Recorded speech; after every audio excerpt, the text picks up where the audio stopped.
right, welcome back to the 2019 Cannabis Industry Summit. Joining us now is Randall Buchman of Pleasantrees. Thanks for being with us. Thanks for having me. So you got into this whole cannabis industry as kind of a caregiver. Yeah, I started in 09. How did that go down?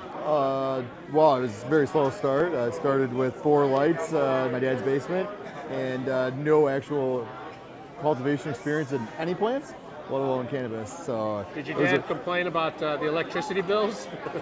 Yeah, he complained about a lot of the aspects. Fortunately, he allowed me to do it. It wasn't very long, though. I was pushed out, we'll say, into to my own house very shortly. What did you learn in those early stages? Well, there wasn't a lot of access to information at the early stages. Now there's a lot more information to people that actually know how to cultivate properly in Michigan. Back then it was reading books and then watching online videos and then trial and error, just learning from mistakes. And did you find that there was a big difference in the end product based on how you were growing? Absolutely. I mean, your end product is going to be based on if the plant was stressed from day one all the way until it's harvested, and then you're going even after post-harvest, post-processing, the way it's cured, the way it's dried, the way it's trimmed, and all that plays in. Yeah, it seems like for people who don't understand it too much, they hear like just hydroponics and a super strand of marijuana or something like that, but yeah. It's really kind of more like cooking and creating recipes or different strands, isn't it? Yeah, I mean different strands, Elliot, like different atmospheres, climates, nutrient levels, so you have to figure that out, really dial that in. And then in our facility we like to grow strains that like the similar climate and different or similar feeds in the same room, versus having 20 different strains in one room and then not having the proper climate for them. Once you do figure it out, you dial it, then it becomes similar to like a baking recipe. Yes, set the atmosphere or the humidity, temperature here this week. You slide those to whatever you want. I'm not going to say where I set my parameters at. And your feed, what are you putting in, what are you taking out, at what level are you feeding through the process, through vegetative or flowering. So where have you come from your dad's basement to today? Well, that was 4 lights in a dream, my dad's basement. Now we're turning on about 1,000 lights in 2 weeks here in Harrison Township, Michigan. A couple of months down the road, probably 4 or 5 months, we'll have our second facility, which is another 300 lights coming online. So we have about 1,300 lights in Michigan, which should make us the largest producer for hopefully a long period of time for us, not for the industry. I think there are some larger grows coming online, maybe late 2020, early 2021. How do you see the industry changing in Michigan as it goes from medical marijuana to recreational marijuana? Well, first of all, it's going to be, if you look at just the numbers, raw numbers, we have, say, 290,000 patients that have card holders. If you look at the population in Michigan overall, I think we have like 10.1 million, don't quote me on that number. Right. 10.1 million people total, about 7 million people that are over the age of 21. And if you go up the national average, about 12% of people in the population use cannabis, and it's 840,000 people out of the 7 million that would actually use cannabis. I think Michigan's probably higher than 12%. So you just go off of that math, you're at going from 290,000 people that are using cannabis or going to retail store provisioning centers up to about 1 million, just under 1 million. I think it's going to be north of that too. And then not only that's current people that use cannabis, you have a lot of cannabis curious people coming in that may want to get into it. And different age groups that are looking at different delivery methods. You could say people 50 and up that don't actually smoke cannabis and look for topicals, tinctures, edibles. I think it's going to be a pretty big market here. I think there's going to be a massive cannabis curious crowd, if you want to call it that. I think there's a lot of people who just absolutely aren't going to touch it because it's illegal. Now it's legal, and they want to see what it's all about.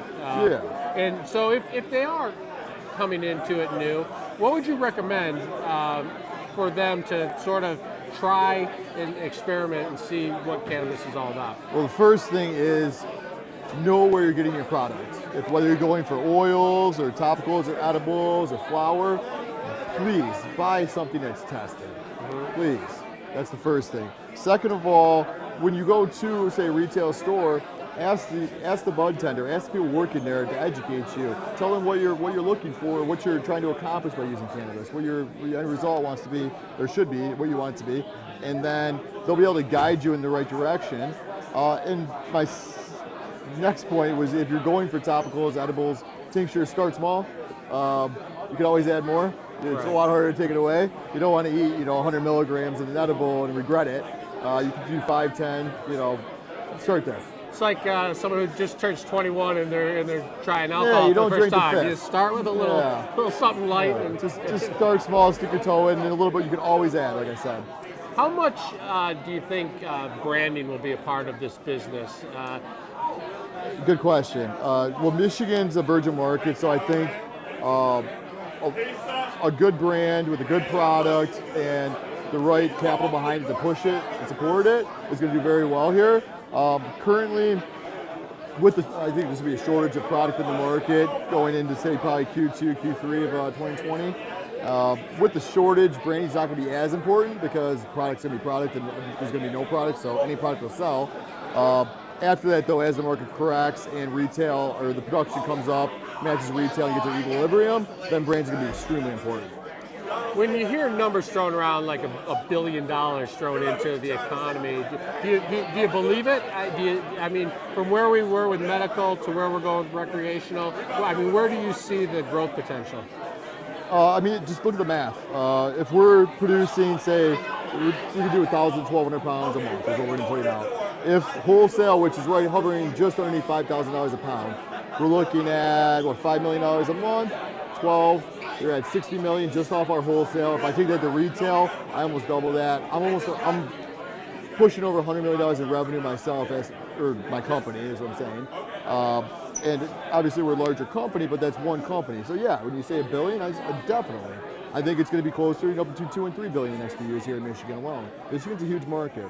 I think it's really interesting how the stigma is kind of disappearing, in front of our eyes.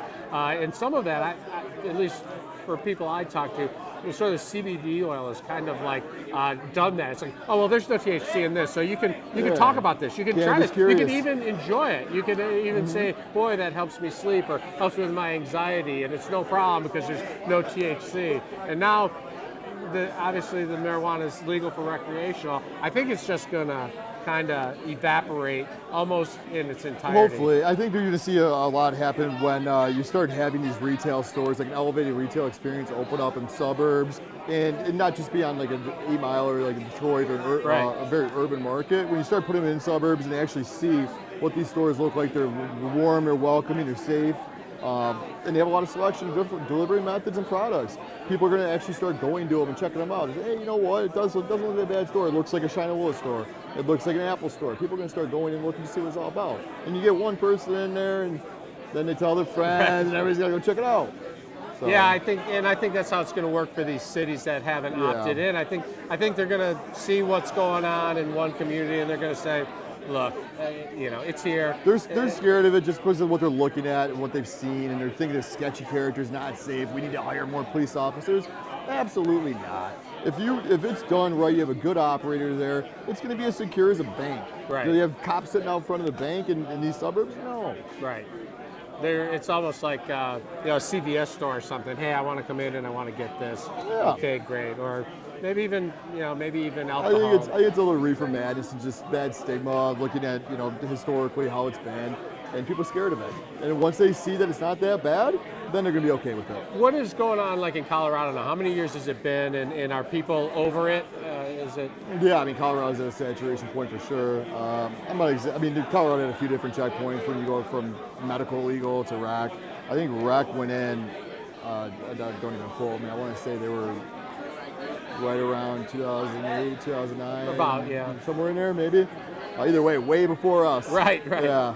I wasn't involved in Colorado at all, so. But it's interesting. You can learn a lot from what happened there. Actually, no, I was post that. Because I was in college 2008, so. Yeah, it would have probably been like maybe 2012, something like that. Okay. Maybe 13. Okay. So what's next for your company? Do you just continue to? Retail acquisition right now. We have one of the largest grows in the state, if not the largest grow in the state. We're going to have product, turn a processor on, and then just looking for tier 1 locations across the state for retail. We're going for quality over quantity. putting retail just in a municipality that has 50 of them, just because we can put one there doesn't make sense to us. It's going to take the same amount of time, effort, bandwidth for a company to open one of those up as it will to do a tier 1 location. And people who are thinking about getting into the industry, what would your recommendation be? Would it be slow and steady, or would you try and just get as much financial backing as possible and try and when you say get into the industry, it's what entry point? Right, I mean, investor, operator. Right, it depends. But generally speaking, is it something that you can just say, all right, I'm going to get some deep pockets and come in and just take this industry by storm, or is it something where a company that does it right, so to speak, will survive? Or can you do it either way? I think capital certainly helps. However, just having the money doesn't make it work. MedMen, for example, right. Had the money, didn't work. Money gone. Yeah, so you have to actually have operators that you can produce a product. Remember you have to actually grow the weed. Right. And it doesn't matter how fancy your packaging, what kind of bow you put on it. If somebody buys it once and it's not a good product, they're not coming back. Right. So you want that return customer to be based on product. You have to have a good product. So start there, have the core. My grower team is the most important part of the cornerstone of our company. If we can't put a good product on the shelf, it doesn't matter all my branding, marketing, anything else. It doesn't matter because we're out of business. It's really like any industry. It could be we could be talking about coffee, and you say, well, look, if the coffee isn't any good, I don't care. Yeah, you're not coming back. You might get duped once. You get once. Yep. That's great. Well, congratulations, Randall Buchman. Thanks for joining us. Appreciate it. All right, we'll be right back with more on the 2019 Cannabis Industry Summit. Stick with us.